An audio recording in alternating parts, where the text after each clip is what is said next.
They are not just a band of illiterate, misguided criminal gangs. There is an ideology and a philosophy that governs a particular type of theology within Islam that has been taken by an intelligent group who are well-funded, who have, I believe, a limitless chain supply of arms. The kind of weaponry that they use are not cheap.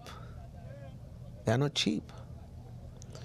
The kind of cars they drive.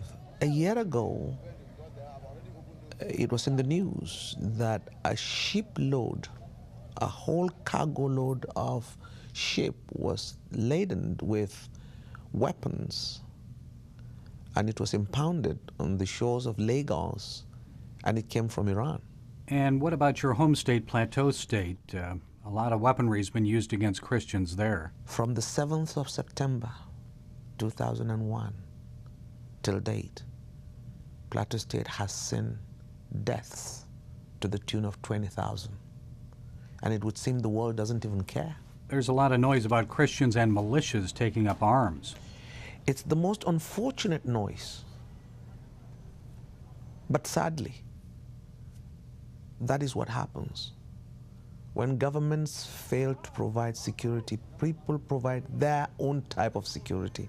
That becomes chaos and anarchy.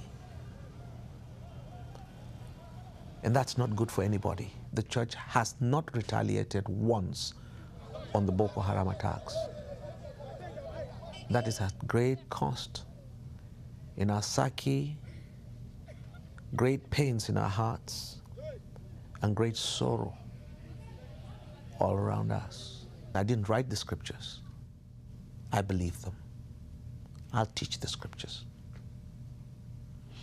But I've also encouraged people to try to guard their environments within the limits of the law and the provisions of the Constitution to provide defenses for their children, their wives, and their property. What interest is the United States government taking to help? I don't think they want to do anything.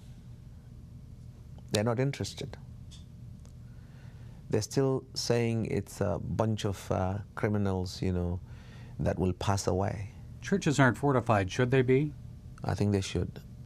And government should be willing also to provide the basics of security that will at least give people confidence to worship freely until we attain freedom of religion for all. I have hope, and that I always find when I pray.